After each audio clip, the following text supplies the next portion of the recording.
Hello,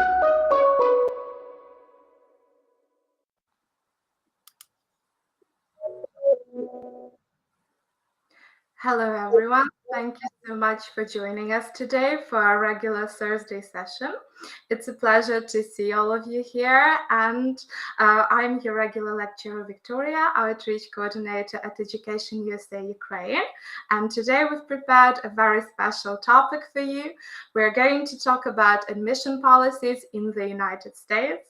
I think most of you know that the United States are very popular for their holistic admissions approach, but do you really know what you can do to make sure that your reflection reflects who you are beyond your academic achievements?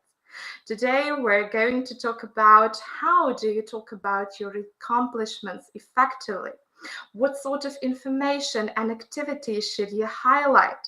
And of course, what kind of details you should include in your application to make sure that it stands out to the admissions committee.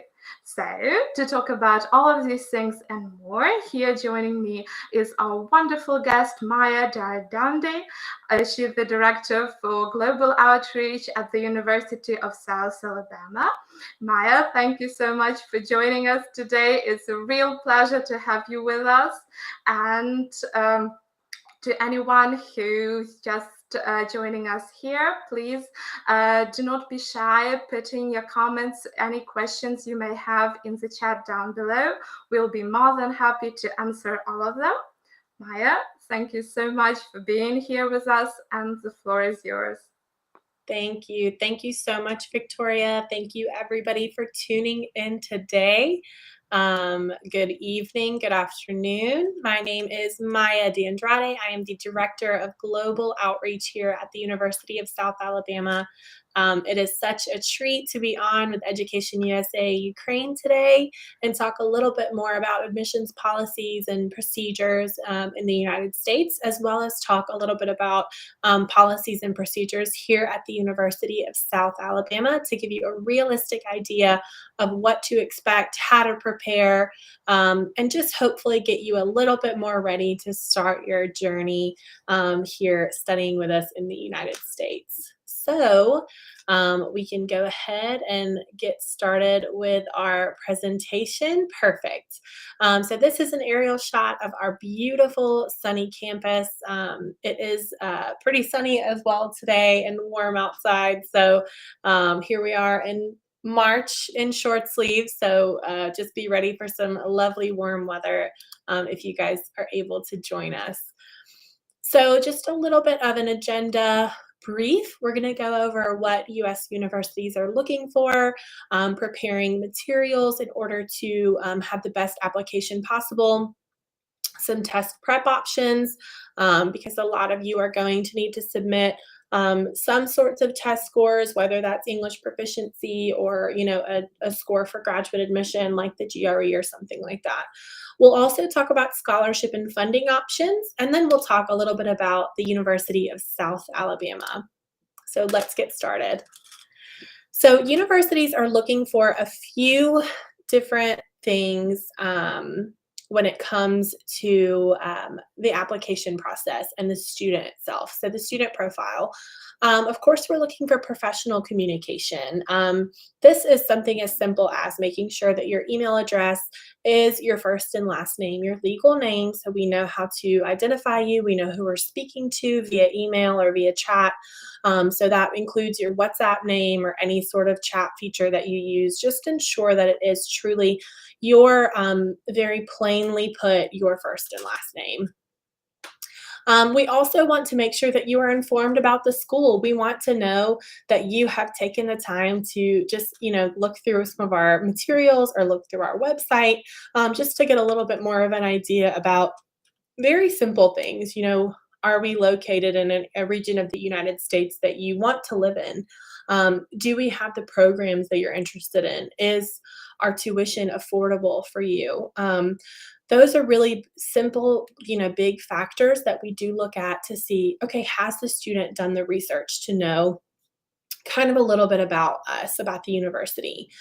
Of course, we look at whether or not you meet the admissions requirements. So if we require a certain TOEFL score or a certain, GRE score, we want to make sure that, of course, that you meet those minimums so that you're able to keep up with the curriculum at our universities. Make sure deadlines are met. Make sure, of course, you submit any extra documents. This could be a resume, a statement of purpose, anything like that. So we just want to make sure that you've checked all of those boxes. And of course, we want a timely response to emails and to communication. Not only timely, but also professional. We want to make sure that you are communicating professionally, that you are a serious student. We want to make sure, of course, that you have a wonderful time on our campus, but that you excel and do very well in your academics. So some things that we look at, right? So on the application, tell us a little bit about you. So this is what you need to do. You either need to apply via the college website or Common App. For those of you who know or are familiar with Common App, a lot of undergraduate programs do use this. The University of South Alabama uses this as well. But of course, you can apply directly with us on our website. Of course, your personal information, make sure that it's clear, make sure that it's correct. It's just as simple as, again, making sure that your contact information and all of that is professionally done. Extracurriculars or summer activities. Are you involved in any, sports, in any clubs? Do you volunteer anywhere? Do you spend your time, reading? Do you like to spend your time painting or running or anything like that? We want to know what it is that you're interested in, what it is that makes you you and makes you different from every other application that we receive. Of course, make sure that you submit any essays. That could be a personal statement about, why you chose this university, why you want to study this particular program. And this will be very plainly outlined in the admissions requirements on the website of each individual college. So you can look at that and very clearly see, okay, this college wants a personal statement about why I am interested in their school. And so that will kind of guide you on what the essay should be about. A page or two typically is more than enough, so it doesn't have to be a very, very long written paper.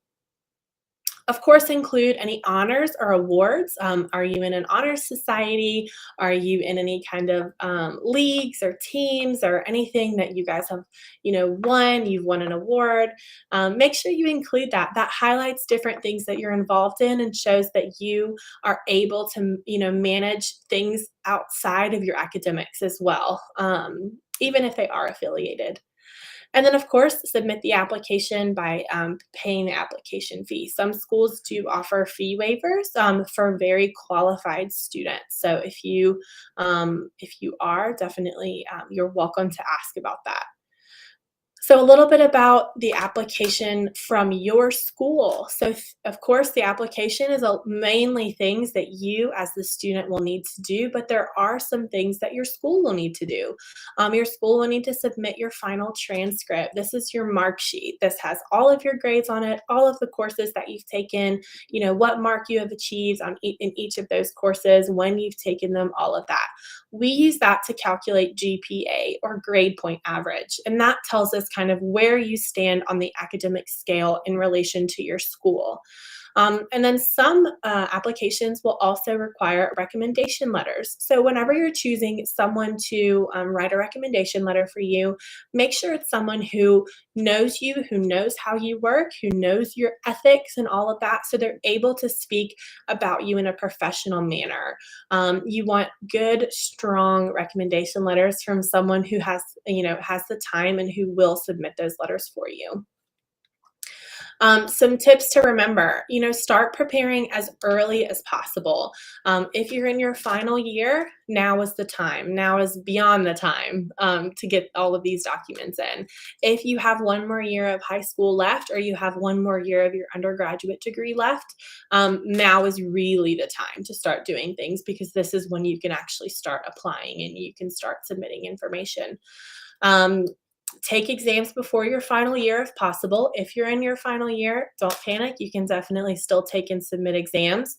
And it's your responsibility to look at the deadlines and ensure they are met. So most universities have someone like me in their offices who is able to kind of make sure that you do meet these deadlines, follow up with you.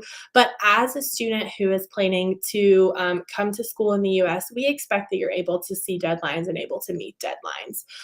So make sure that you're doing that and that you are, if not at the deadline, early. Earlier is better, especially when it comes to financial aid and assistantships, which we'll talk about a little bit. All right, so we're going to talk a little bit about test prep. What is test prep? This can be, tests can be SAT, ACT, TOEFL, IELTS, Duolingo, ITEP, Pearson. So many tests can be taken. Of course, your GRE, GMAT, MAT, all of these are exams that you may or may not have to submit for the admissions application. So prep is just preparing for this test, study options, things that you're going to do before you actually sit down to take the test in order to make sure that you are as ready as possible and can do as well as possible on these exams. So some options for help, to prepare. Of course, you have the ETS website, which has IELTS information, and you have the IELTS website, which has their IELTS information. Of course, the Duolingo app. I don't know how many of you guys are, familiar with that. I use it to try to learn another language. Not very well, but we're working on it. The College Board app will help with SAT prep and things like that. Khan Academy is famous for helping, on test prep. I think they have, of course, websites, but they also have their YouTube up and YouTube videos that you can watch. And this can be something that you just do for about 30 minutes a day to just kind of sit and make sure that you're ready for these exams. Kaplan also has test prep. Of course, the ETS website has GRE prep as well, and the GRE now can be done at home, so that's something exciting and new for those of you that cannot get to a test center or it's just more convenient to test at home.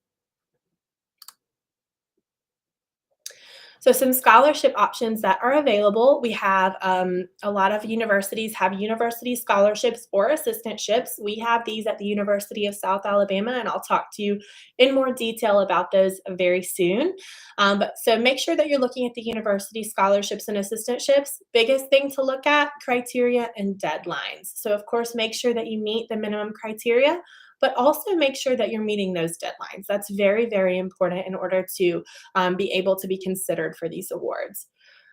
Some external resources are places like Abroad Planet, College Board website, FastWeb, International Education Financial Aid, International Scholarships, which is a free online scholarship database for students from all over the world.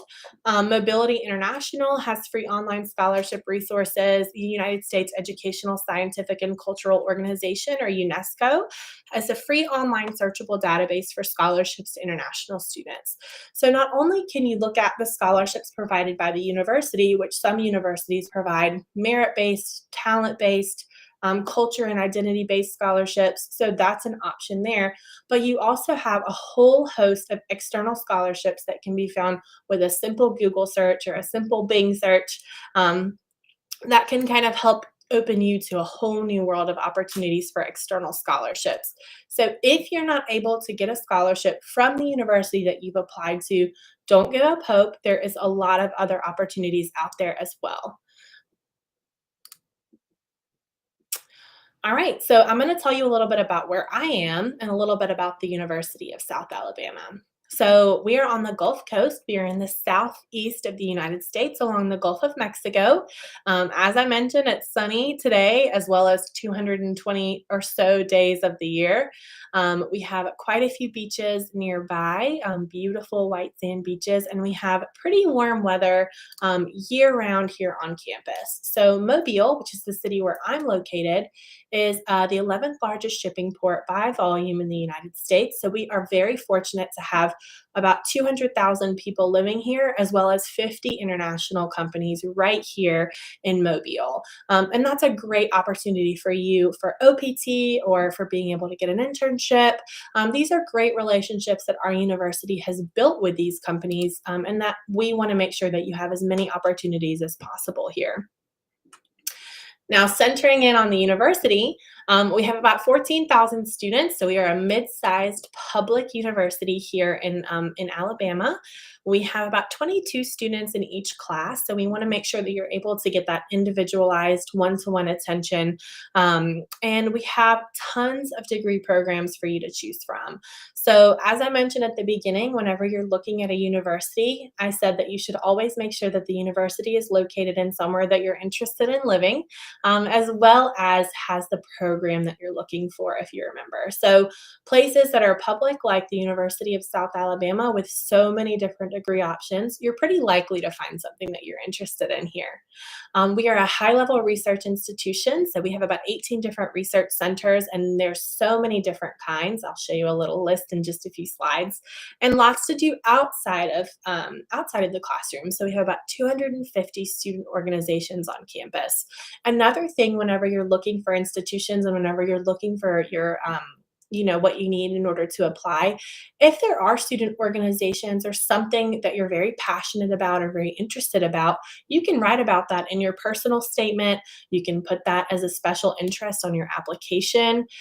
You can use that as a criteria to help you find a school that you're interested in as well if you're very passionate about something. So that's another tool that you can use to make sure that you're interested and that you're excited about the school or schools that you're applying for. So here at the university, with our 100 programs, we have about 9 different colleges plus the Honors College. So we have our allied health professions, which has things like, radiology, speech language pathology, occupational therapy. So many exciting programs in the health sciences. The university actually owns and operates 2 hospitals and a cancer research center as well. So there is so much on the health side that you as an international student can come here to learn. Our College of Arts and Sciences has several different programs that are available. So everything from biology to chemistry to communications, math, so many different options in our College of Arts and Sciences at all 3 levels. So if you're a bachelor's student, you're getting ready to start your undergraduate, we have tons of programs as well as master's and PhD. And honestly, that's the case in the rest of our schools. College of Education, computing, engineering, business, of course, our School of Nursing, which is one of our most popular schools on our campus with all 3 levels of study. Our newest school, which is not actually on this slide, is our School of Marine Science. So we have a very robust marine science program. We actually have a sea lab on campus where students can live and do research as well. We have a very unique part of the Gulf that we are in, so lots of exciting opportunities in the field of marine sciences for our students. On top of our C Lab, we have research centers for things like public policy, archaeology, cancer, of course, weather research, entrepreneurship. So as you can see, so many different options, and this is just a small list. This isn't even everything. So if you're, interested in doing research and getting, your hands dirty and getting into something, as young as in your undergraduate studies, look for a school that allows that. So our Honors College is super exciting and it allows for undergraduate research. We have a massive undergraduate research symposium every year. So lots of things as an international student that you can look for. Of course, outside of the classroom, we have really exciting things to do. So we have about 250 clubs and organizations. We are NCAA Division I, so we have some exciting sports teams on our campus that do offer scholarships as well for some international students and domestic students. Again, tons of programs, 250 clubs and organizations. If you can think about it, I'm pretty sure we have it. If we don't have it, you're welcome to start it. We definitely encourage that creativity in our students as well. So we'll talk a little bit about admissions requirements. I'll tell you about ours, and then I'll tell you about some things that you can look for whenever you're getting ready to apply. So for the academic records, you can see undergraduate has 1 set and the graduate has 1 set of the GPA requirement. So for undergraduate, we need a 2.5 out of 4. For graduate, we need a 3.0 out of 4. So whenever you're getting ready to apply, make sure that you're looking for those GPA requirements to make sure that you do meet those minimums. There's a lot of great GPA conversion tools that you can look at. There is no need to get, for our institution anyway, no need to get an external evaluation, like a WES evaluation is not necessary. We'll take care of all of that in-house for you to make your life just a bit easier whenever you're going through this application process. For most international students, we're going to require a proficiency score. So that could be Duolingo, that could be TOEFL, that could be IELTS. And then for undergraduate, you have even more options. We can look at IB, we can look at your A levels, we can look at SAT or ACT. So any of these, just one of these scores is all we need for the English proficiency requirement for our students. If you tell me, hey, I can't make it to a testing center, I don't know what I'm going to do. There's a lot of online testing options now. And a lot of this is in light of, the COVID pandemic as well. So we are very excited to have a lot of at-home testing opportunities for our students. And a lot of times, for example, if you're in the British curriculum, you can just submit your A-level, so you don't even have to take an extra test. For the graduate side, some more additional things prior to the financial side is going to be the GMAT or GRE. So a lot of our programs are going to require one of those exams, or the MAT for some programs as well.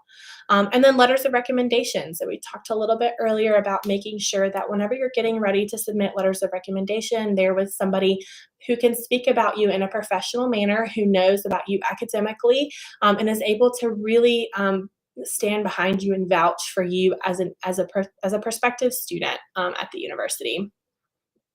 And then financial affidavit, bank statement, and a copy of passport. So those are going to be needed for all of our international students in order to issue the I-20. Some schools have now initiated a deposit, so be mindful of that. Our school is one of them, and a lot of times this just is a deposit on your tuition. So the third thing that I talked about earlier in the webinar about what you want to look for in a potential university. So the first was location, second was the program, and the third was affordability, right? So let's talk about the cost. So for example, for our institution, the undergraduate costs are around $16,000 to $17,000 per year. The graduate costs are around $11,000 to $12,000 per year. The living expenses for our institution are about $8,600 per year. So that includes living on campus and a meal plan. That is not the same it's not going to be the same at every institution. So make sure whenever you are looking at schools, you're really making sure you look at all of the estimated costs to see what your potential annual cost would be. Health insurance and books as well. So those are going to be two costs that are required for you to have whenever you're getting ready to get your I-20, because you will need to submit, of course, a bank statement. And scholarships. So we have some exciting scholarships for our international students. This is undergraduate only right here. So we have the first three tables are going to be freshmen, and then that final table in the bottom left, the little one, is for transfer students. So we'll just kind of go through this briefly. So for some of our merit scholarships, you're going to need to submit either ACT or SAT. The minimum is a 1060 with a 3.0 GPA, and they go up from there. If you're not able to submit ACT or SAT, we do evaluate based on TOEFL, IELTS, or Duolingo for a bit of a smaller scholarship. But again, it'll still take quite a bit of your tuition off. So depending on your GPA, depending on your SAT score, you have to meet both of those criteria in order for you to be considered for this scholarship. So the bottom table for transfer scholarships, we're just looking at your transfer GPA. So a 3.0 to 3.49 is an award, and a 3.5 or higher is a $4,000 annual award. These for our institution are renewable, so they will renew for the time until it takes for you to finish your bachelor's, or a certain number of years, whichever comes first. So for some of our graduate students who are on today, we do not necessarily have graduate scholarships, but we have something which I think is even better. It gets you hands-on experience with some of our world-renowned professors here on our campus. It's called a graduate assistantship. A lot of times these are research or teaching assistantships where you work with a professor or with a department for about 20 hours per week. So this is going to be your part-time, job on campus that you're able to have as an F1 student. Typically, graduate assistants do cover tuition as well as offer a stipend. So it just really depends on the funding of the department. And for the final slide, and just one more thing I did want to say is all of our institutions in the United States, there are over 5,000 colleges and universities in the United States. So Victoria or myself or any of these other representatives, especially U.S. university representatives, we are happy to help answer questions about, fit. And when we say fit, we're talking about location, we're talking about programs, we're talking about, class sizes. All of these things go into what is called, where you kind of fit in a campus here in the United States. So we're happy to answer questions like that. We want to make sure you know that you are welcome here and that we are excited to have you guys join us, whether it's for a 2-year graduate degree, for a 1-semester study abroad, or a 4-year undergraduate degree.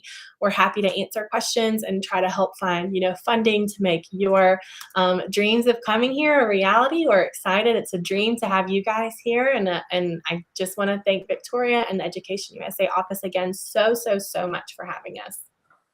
Thank you so much, Maya, for such a wonderful and informative presentation. I immensely enjoyed it, and I think we got a real inside look into the admission policies process and the requirements that many US universities may have.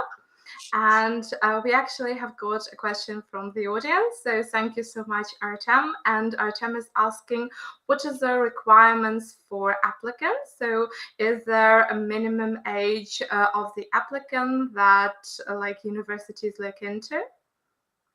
Great question. So requirements definitely vary by program. They vary by university.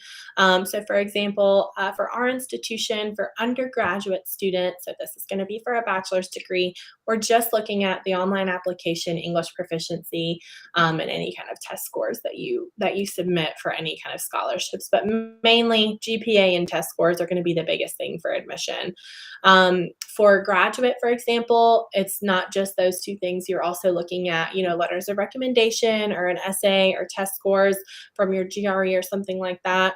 Some other institutions in the US, they require that you submit, they require as an undergraduate, they want a letter of recommendation, or they want a resume, or they want a statement of purpose. So just really be mindful of those things whenever you're looking at a potential institution. It's not all the same. And so I think that's why a lot of students, Victoria, use Common App, is because they're able to kind of have one big application where they just put everything in there, which it takes quite a while to fill out, but it's one and done kind of thing. And the second part of the question, if there's a minimum or maximum age for applicants, minimum for undergraduate, we're looking at least 17 years old because you are coming into the United States. There's no maximum though. When I was an undergrad, a few years ago, we did have somebody in my first year class who I think he was in his 60s. So it's never too late to start. And again, we're happy to answer any questions that you guys have. Thank you so much, Maya, for such a wonderful answer. And thank you, Artem, once again for joining us today. If any of you watching us at home still have any questions, or are maybe wondering about the particular admission aspects, please do not hesitate to reach out. And actually, I've got a question of my own regarding standardized English proficiency tests. So is there a minimum requirement for the score, let's say for TOEFL or Duolingo? Yes, so definitely. So for us, the minimum TOEFL is a 68. So for other institutions, it could be as high, much higher, or it could be lower. So just I would say whenever somebody is taking the TOEFL or taking the Duolingo or whatever English proficiency exam you choose, don't just try to hit a minimum score. Just don't just say, oh, I need at least a 68. Try to do the best you can, because a lot of times these scores will be evaluated for scholarships as well. So you want to make sure that you really do prepare and you do take these exams pretty seriously. Thank you so much for your answer. And to follow up on that, I know a lot of our students are really worried about the cost of studying in the United States. So could you maybe say if there are any specific scholarships available for Ukrainian students, either merit, maybe need-based, or something they should really be on the lookout for when applying to the University of South Alabama? Absolutely. So, when applying to the university, for South Alabama, where we have merit-based scholarships that are going to be based on, either SAT or ACT as well as the GPA. We also have some merit-based scholarships that are based on, tests, English proficiency scores like TOEFL, IELTS, or Duolingo. The a lot of other institutions, some especially private, they'll offer like need-based aid, since their tuition is usually kind of higher to begin with a little bit. So that's another opportunity to look at for students. But again, just looking at, I would recommend for an international student, just go ahead and look at the base tuition first, just to see, if I don't get any aid, can I make this happen? And then, of course, as I mentioned, we have a ton of external scholarships that can be found with just a simple Google search. And then, like, for example, on our scholarship website, I have a whole section that has information about external scholarships and links and what the links are and all of that. And so when a lot of times when institutions or banks or organizations send me an email about a particular scholarship, I just put it up there so that students can see it and hopefully they're able to use that for their higher education. Thank you so much for such an in-depth and informative answer. I think a lot of our students could really benefit from looking at the resources you suggested. And actually, if any of you who are watching us currently are struggling to find information about scholarships or grants, please do not hesitate to reach out to Education USA. We'll be more than happy to provide you with the resources you need and help you select the best program for you, the one that fits your profile the best. Another question that I hear a lot from students is one about transcripts. So with the current war in Ukraine, a lot of students have had to move and do not have the opportunity to reach out to their school to obtain transcripts. So if there are a chance to maybe submit their achievements in a different way from maybe a former teacher or maybe through a personal interview with an admissions officer. So are there any alternatives available? Sorry. So right now, of course, just as the situation changes and it's just so changing every day, we don't have an official policy on how we would accept marks like that. In a situation like the one in Ukraine, we're definitely going to have to kind of work through that with the student. If they really just can't get their marks, or if the school is not open, or if they're not able to log on and get an unofficial transcript on a portal or something like that, then that's something that we would work with the student on to make sure that we do everything that we can to try to evaluate the grades that they have, whether that's talking to a teacher or getting a letter. So I just want to make it very clear that we are flexible and that we will definitely work with you guys, work with your students. We want to have them on our campus. We're excited about this possibility and this opportunity. So I don't have a super clear answer on that, Victoria. I'm sorry, but we definitely can, and that's something we can definitely discuss further. Thank you so much. And actually, I was also wondering, I know it's a rather general question, but how would you describe your ideal student, whether it be for an undergraduate or graduate program? What are some of the things that you look for besides the academic record and academic achievements? Oh, for sure. That is a general question, but that's okay. I love it. So there isn't particular type of student we're looking for, right? We're excited to have students from all walks of life, from all countries. And so that's why we do these sorts of webinars. But we really want to make sure that our students that are students who are applying who we want to come. They're serious about their education. They want to be here. Of course, students that are going to, mind deadlines and make sure that, things are done in a proper time. Of course, professional communication with a student is a really big deal. That's our first, look at a student before we necessarily get their application, is how they communicate with us, via email or WhatsApp or whatever messenger. So it's not necessarily what we look for in a student. It's just certain characteristics, right? We want to make sure that they're ready to come. Of course, there's always that kind of nervousness and hesitation, and that's fine. That's totally normal. That does not disqualify a student at all. And that's why we're here, to kind of help ease those worries and make sure that they have everything that they need. Thank you so much for such an encouraging answer. And a final question from myself is actually about graduate programs.